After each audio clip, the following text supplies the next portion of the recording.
Watching Bloomberg News, I'm Julie Hyman, and a story breaking this hour: former Countrywide CEO Angelo Mozilo agreeing to settle SEC fraud claims. Joining us on the phone from Philadelphia to talk about this case is former federal prosecutor Fred Tecce. For more than 20 years, Fred has handled business litigation and criminal prosecutions. He's also defended companies on cases like this, as well as many others. Fred, first of all, we talked about the settlement amount, $67.5 million, and I'm curious, how does the SEC arrive at that sort of amount? Well, if I was representing the SEC in this case, Julie, what I would do is I would take a look at how much money I thought I could prove up and what I could get ultimately in fines and penalties, and then I would negotiate back from there. I could look at it and say, you know what, I'm going to be able to prove $120 million.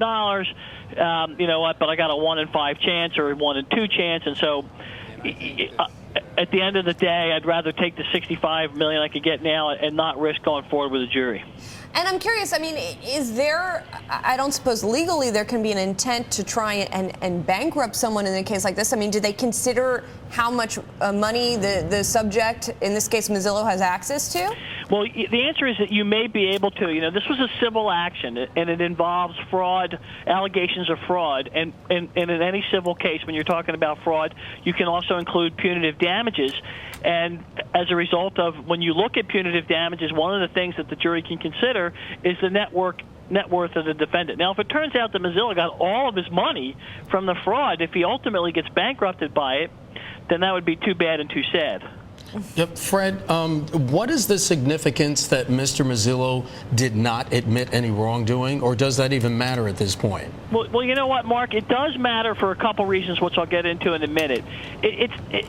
Whenever you do civil litigation, I've never been involved in a civil litigation case, including cases of this size, where the settlement says that the defendants did not admit liability and that the settlement is not an admission of liability. In this case, he did it for 2 reasons. First of all, as is always the case, there will always be kind of class action lawsuits following behind this case. Having not admitted liability in this case, he's free to defend those in the future.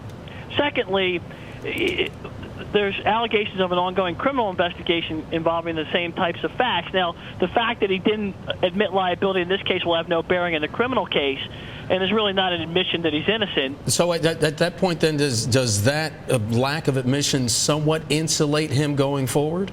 Not in the criminal case. It doesn't. It would allow him, Mark, it doesn't really insulate him so much as it leaves him free to fight that battle on another day in, say, a class action lawsuit or any other civil lawsuit that followed behind this one.